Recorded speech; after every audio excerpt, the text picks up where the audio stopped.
Hare Krishna, Krishna Krishna, Hare Hare, Hare Ram, Ram Ram, Hare Hare, Hare Krishna, Krishna Krishna, Hare Hare, Hare Ram, Ram Ram, Jaya Prabhupada, Prabhupada, Prabhupada, Jaya Prabhupada.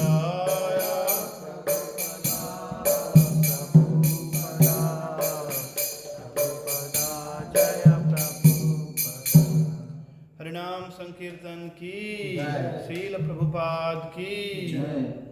ओम अज्ञानतिमिरान्धस्य ज्ञानाञ्जनशलाकया चक्षुरुन्मिलितं येन तस्मै श्रीगुरवे नमः।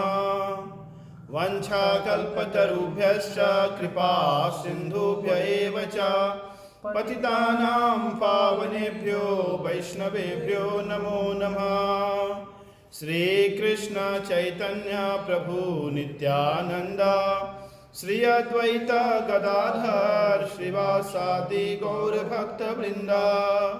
हरे कृष्णा कृष्णा कृष्णा हरे हरे, हरे राम राम राम हरे हरे। श्रील प्रभुपाद की। श्रीमद् भगवद गीता अध्याय 6 श्लोक संख्या 10। मेरे पीछे आवृत्ति कीजिए।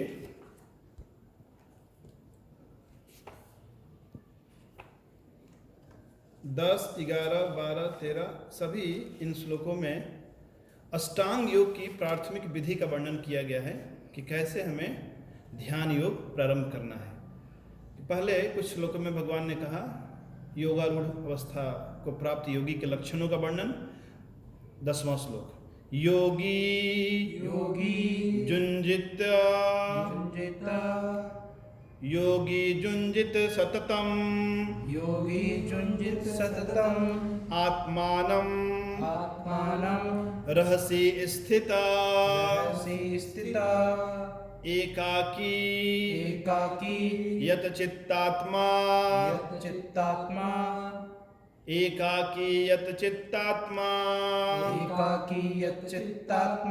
निराशीरा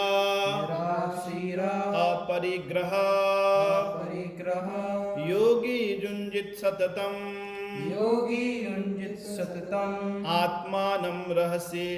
आत्मानं रहसि स्थिता एकाकी यत चित्तात्मा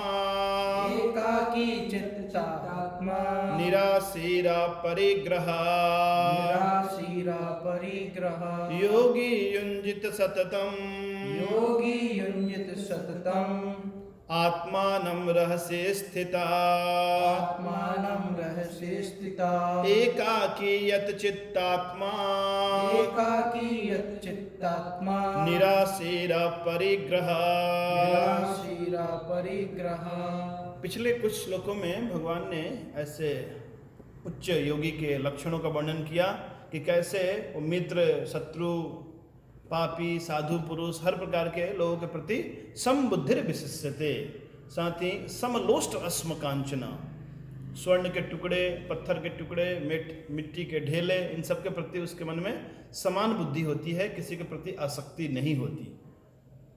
भगवान अब यहाँ 10वें श्लोक से ऐसे योग कैसे हम प्रारंभ करें और कैसे योगी उच्च अवस्था को प्राप्त करता है उस विधि का वर्णन करते हैं।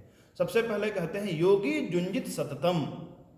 जुंजित कहते हैं अभ्यास करने को, यानी ऐसा योगी योगाभ्यास प्रारंभ करता है सततम, हमेशा। और कैसे आत्मानं रहसि स्थिता, आत्मानं यानी मन को बस में करते हुए, रहसि कहते हैं किसी ऐसे निर्जन स्थान को, यानी ऐसा योगाभ्यास करने के लिए सबसे पहले योगी को कहाँ जाना चाहिए? एकांत स्थान में जाना चाहिए। साथ ही साथ एकाकी यत चित्तात्मा, एकांत में जाना चाहिए और अकेले जाना चाहिए। आज हम जो देखते हैं योग के नाम पर बड़े बड़े हॉल में सैकड़ों हजारों लोग उपस्थित हैं और सब अनुलोम विलोम और कुछ ऐसे शीर्षासन करते हुए उनको लगता है कि हम योग कर रहे हैं। हाँ, ऐसा योग हो सकता है कि शरीर के लिए थोड़ा स्वास्थ्यप्रद हो, पर ऐसे योग से जो योग का उद्देश्य है आत्म साक्षात्कार को प्राप्त करना, वो प्राप्त नहीं होता। क्योंकि सही मायने में योगाभ्यास निर्जन स्थान में अकेले यत चित्तात्मा अपने मन और अपने इंद्रियों को बस में करके निराशीर का अर्थ है बिना किसी आशा के, यानी किसी भी व्यक्ति से किसी प्रकार की कोई आशा न रखे योगी, यानी कि इच्छा रहित होकर। क्योंकि यदि किसी व्यक्ति से कुछ आशा होगी तो फिर व्यक्ति का चिंतन होगा, परमात्मा का चिंतन नहीं कर पाएगा ऐसा योगी। और अपरिग्रह यानी कि बिना संग्रह बुद्धि के, क्योंकि ऐसा योगी भी अपने साथ कुछ रखता है, आसन रखता है, आगे भगवान कहेंगे।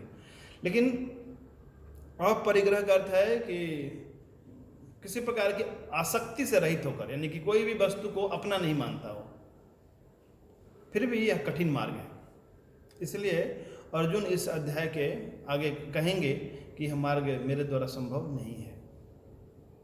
एक तो एकांत स्थान में जाना, अकेले जाना, हर प्रकार के सुख सुविधाओं का त्याग करके, मन और इंद्रियों को बस में करके, किसी से कोई आशा नहीं रखना, और सततम यानी 24 घंटे एक प्रकार से, यानी कि गृहस्थ आश्रम में ये संभव नहीं है। फिर भी कुछ लोग इस योग के नाम पर उनका अच्छा व्यापार चल रहा है। कहते हैं देखो गीता में कहा गया योग हमें पालन करना चाहिए, पर किस योग की संस्तुति की गई यहाँ पर? आगे भगवान कहते हैं शुचौ देशे प्रतिष्ठाप्य स्थिरम आसनमात्मना नाति उच्छ्रितम नाति नीचम चैलाजीन कुशोत्तरम शुचौ देशे प्रतिष्ठाप्य स्थिरमासनमात्मना नाति उच्छ्रितम नाति नीचम चैलाजीन कुशोत्तरम। तो इस श्लोक में भगवान बताते हैं बाहर का वातावरण भी बहुत महत्वपूर्ण है। ऐसा नहीं कि ऐसा ध्यान योग कहीं भी कोई भी कर सकता है, भीड़ भाड़ वाले शहरों में ये योग नहीं होता। इस योग के लिए निर्जन स्थान, शुचौ देशे प्रतिष्ठाप्य। शुचौ देशे यानी कि सबसे पहले पवित्र स्थान होना चाहिए, गंगा का तट हो, वृंदावन हो, हरिद्वार हो, इस प्रकार का परिष्कृत स्थान हो। तो वहाँ जाकर प्रतिष्ठाप्य स्थिरम आसनम आत्मनः, वहाँ पर स्थिर होना है। कैसे? आसन पे अपने मन को स्थिर रखना है। और ऐसा आसन नाति उच्छ्रितम, ऐसा आसन बहुत ऊंचा नहीं होना चाहिए। क्यों? ऊंचे आसन पे बैठने से क्या डर है? जैसे नींद आएगी गिर जाओगे तो डर है ऊंचे आसन पे बैठने से। नाति नीचम, बहुत नीचे नहीं होना चाहिए। बहुत नीचे होगा तो फिर चींटियाँ आ जाएंगी, तो फिर आपका ध्यान भंग होगा। और कुछ लोग आजकल सबका ध्यान आकर्षित करने के लिए जमीन खोद के अंदर चले जाते हैं। कुंभ मेले में ऐसे कुछ आते हैं और कहते हैं कि देखो वो उतने दिन से अंदर बैठ के ध्यान कर रहे हैं। ये सब शास्त्रों में ऐसा रिकमेंडेशन नहीं है। तो आसन नहीं तो पर्वत के चोटी पे नहीं होना चाहिए या बहुत ऊंची चौकी पे नहीं होना चाहिए और बहुत नीचे नहीं होना चाहिए। संतुलन होना चाहिए, बैलेंस। और जो आसन है, मानो किसी की इच्छा है कि मैं चौकी पे बैठूं, तो चौकी का जो 4 पैर है वो स्थिर होना चाहिए। स्थिरम आसनम आत्मना, हिलने वाला नहीं होना चाहिए। क्योंकि आसन जब हिलता है तो व्यक्ति का मन भी चंचल होता है। चैला जीन कुशोत्तरम, चैल कहते हैं मृग चर्म को। तो अपने आसन को बनाने के लिए सबसे पहले आपको चैला जीन कहते हैं कपड़े को, और कुश यानी कुश। तो पहले कुश का घास बिछाना है नीचे आपको, उसके ऊपर आपको मृग चर्म बिछाना है। लेकिन ऐसा मृग चर्म जो ऐसे प्राकृतिक रूप से किसी मृग की मृत्यु हुई हो तो उसकी चमड़ी से प्राप्त, मार कर नहीं, हिंसा करके नहीं। और फिर उसके ऊपर एक मुलायम वस्त्र बिछाना है, फिर उसके ऊपर बैठना है। कारण क्या है? ऐसे यहाँ पर पहले चैल का वर्णन हुआ तो कि पहले मृग चर्म, फिर उसके ऊपर वस्त्र, फिर उसके बाद कुश। लेकिन ये जो क्रम है ये क्रम नहीं लेना चाहिए, क्योंकि यदि ऊपर कुश बिछाएंगे तो वो गड़ेगा। और कुश का जो घास है ये बहुत ही पवित्र माना जाता है। शास्त्रों में वर्णन है कि भगवान वराहदेव के रोमकूप से ये कुश घास उत्पन्न हुआ है, इसलिए हर पूजा के कामों में कुश के घास का उपयोग किया जाता है। तो सबसे पहले कुश बिछाना है, उसके ऊपर मृग चर्म और उसके ऊपर कपड़ा, फिर उस पर बैठ जाना है और बैठ के क्या करना, सोना है। किस लिए बैठे हैं यहाँ पर? ध्यान योग करनी है। तो ध्यान किसका कार्य है? मन का कार्य है। तो ये तो बाहरी वातावरण के बारे में बताया भगवान ने। अब आगे कहते हैं भगवान 12वें श्लोक में, तत्रैकाग्रं मनः कृत्वा यच्चित्तेन्द्रियै क्रिया उपाविश्यासने जुञ्ज्यात् योगम आत्मविशुद्धये तत्रैकाग्रं मनः कृत्वा यच्चित्तेन्द्रियै क्रिया उपविश्यासने युञ्ज्यात् योगम आत्मविशुद्धये। तत्र आसने यानी उस आसन पे बैठकर, उपाविश्य मीन्स बैठकर, मन एकाग्रम कृत्वा, मन को एकाग्र करना है। यत् चित्तेन्द्रियै क्रिया, मन इंद्रियों सभी क्रियाओं को बस में रखते हुए क्या करना है? जुञ्जात योगम, योग का अभ्यास करना है। योग का अभ्यास यानी कि अपने हृदय में स्थित परमात्मा का ध्यान करना है। यम नियम आसन प्राणायाम प्रत्याहार, फिर ध्यान धारणा, आगे की स्थिति है समाधि, जहाँ व्यक्ति निरंतर परमात्मा का दर्शन करता है। तो यहाँ पर भगवान कहते हैं कि कैसे अपने इंद्रियों को और अपने मन को, अपने चित्त को पूर्णतः बस में करके बस एकाग्र करना है। ये चित्त की 5 अवस्थाएं होती हैं, इसमें चौथी अवस्था है एकाग्र अवस्था। सामान्यतः हम सबके चित्त की क्या अवस्था है? मूढ़ अवस्था है, केवल बाहर हम सोचते हैं। मूढ़ के बाद होता है क्षिप्त अवस्था, क्षिप्त में व्यक्ति रजोगुण से बहुत प्रभावित होता है। उसके बाद विक्षिप्त अवस्था, उसमें सतोगुण का प्रादुर्भाव होता है।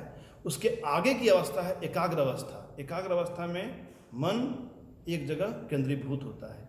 तो ऐसे योगी को अपने मन को एकाग्र करना है। और क्यों करना है? योगम आत्मविशुद्ध है। आत्मविशुद्ध यानी कि अंतःकरण की शुद्धि के लिए, क्योंकि अंतःकरण में बहुत प्रकार की मलिनताएं होती हैं, काम क्रोध लोभ मोह और अन्य प्रकार की भ्रांतियां होती हैं। तो ये योगाभ्यास में आत्मशुद्धि करने के बाद योगी की और क्या योगी को निर्देश दिए हैं भगवान ने, आगे के श्लोक में कहते हैं, समं काया शिरो ग्रीवम धारयन् अचलम स्थिरा संप्रेक्ष्य नासिकाग्रं स्वं दिशश्चन अवलोकयन्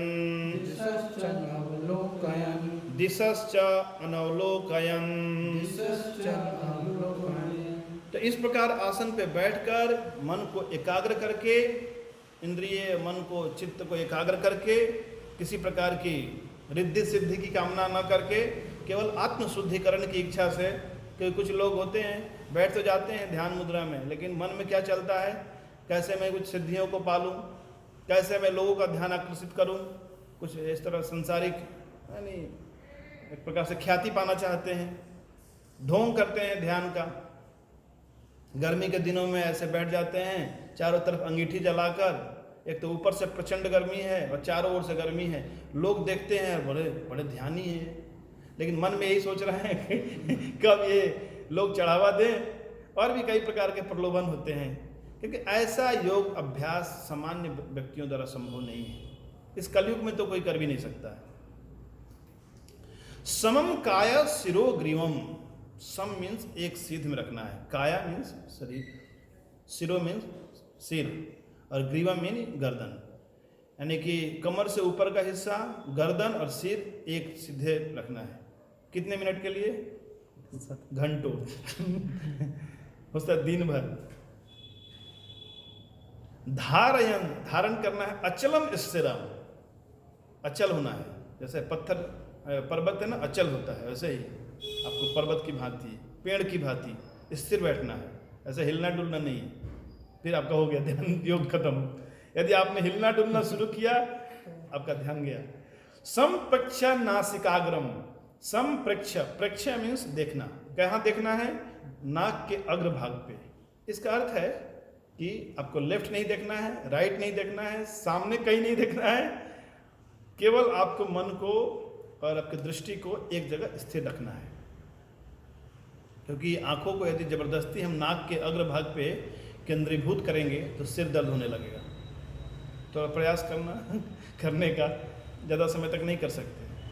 तो यहाँ पे इसका आशय है कि मन में ऐसे नाक के अग्रभाग पे दृष्टि को एकाग्र करना। संप्रक्षा नासिकाग्रम स्वयं, स्वयं मीन्स स्वयं, खुद का। अच्छा, पीछे आया था कि जो आसन है वो अपना आसन होना चाहिए, किसी दूसरे के आसन पे नहीं बैठना चाहिए। ये भी एक नियम है ध्यान का। क्योंकि जो ध्यान योगी हैं, तो यदि दूसरे किसी का आसन पे बैठते हैं तो दूसरे किसी का जो वाइब्रेशंस है ना, वो उस पर उपस्थित रहता है। इसलिए दूसरे व्यक्ति का वस्त्र भी नहीं पहनना चाहिए, दूसरे व्यक्ति का चप्पल जूता व्यवहार नहीं करना चाहिए। ऐसे तो उनका कर्म फल भी अपने को लेना पड़ता है। यदि हम दूसरे के जूता चप्पल और जो वस्त्र है ये हम, हाँ यदि कोई महान भक्त है, यदि वो अपना प्रसादी स्वरूप कुछ देते हैं तो अलग बात है, क्योंकि उससे हमारा कल्याण होता है, हमारा पाप क्षय होता है। एनीवे, यहाँ संप्रक्षम नासिकाग्रम स्वयं दिशश्च अनअवलोकयन, यानी कि किसी भी दिशा में अवलोकन यानी देखना, अनअवलोकयन यानी कि नहीं देखना। आपको किसी भी दिशा में कुछ नहीं करना, बस आपको अपनी दृष्टि को नासिका के अग्रभाग पे मन में केंद्रित करना है। कितना कठिन है। बस इतना ही नहीं, एक और है। भगवान आगे कहते हैं प्रशांतात्मा विगत भीर, ये आखिरी श्लोक है यहाँ इस ध्यान विधि में। आगे के जो विधियाँ हैं और ज़्यादा वो अंदरूनी भावनाएं हैं। यहाँ कहते हैं प्रशांतात्मा विगत भीर, मन को पूर्णतः शांत करना है, किसी प्रकार की कोई हलचल ना हो। ब्रह्मचारी व्रत स्थित, ब्रह्मचारी व्रत में स्थित हो, यानी कि हर इंद्रियों को उसने संयमित किया हो। व्रत लिया यानी कि हो सकता है उसके खाने की इच्छा हो पर नहीं खाना, देखने की इच्छा हो पर नहीं देखना।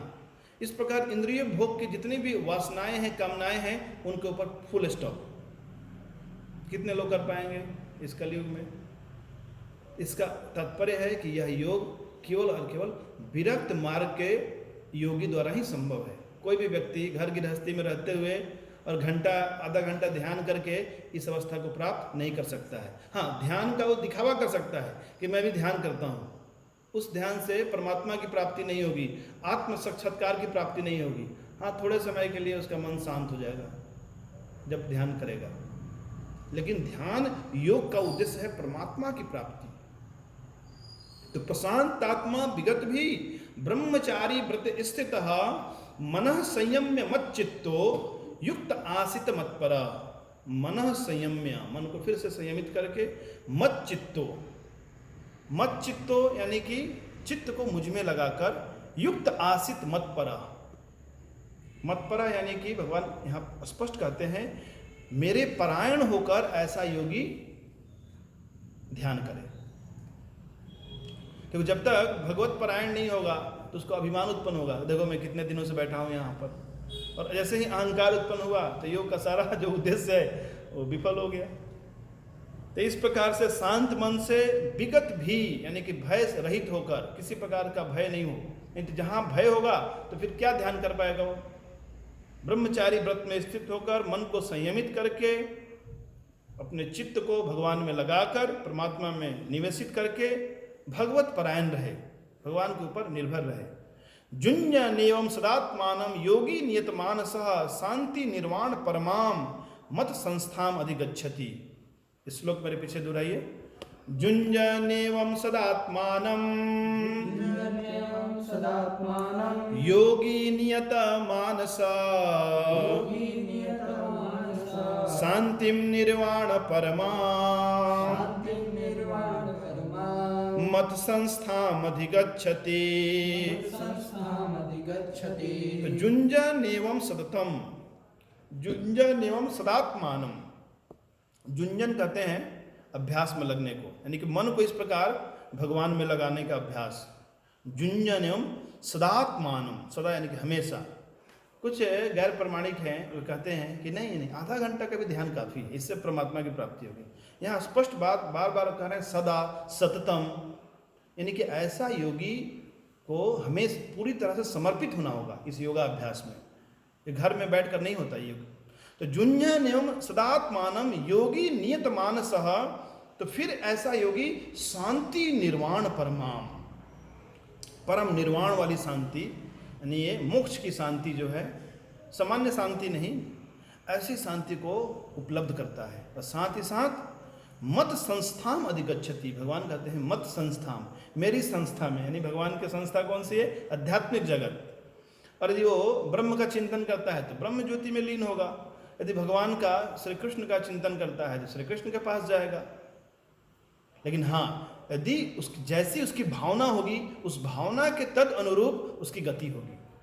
तो मत संस्थान का अलग अलग योगी के लिए अलग अलग अर्थ हो सकता है। यानी कि ऐसा योगी मन को बस में करके भगवान का चिंतन करते हुए इस प्रकार परम शांति की अनुभूति करता है और उसका योग पूर्ण होता है। तो आगे भगवान ने कुछ और योगियों के लिए नियम बताए हैं, हम कल देखेंगे। जगत गुरु श्रील प्रभुपाद की जय।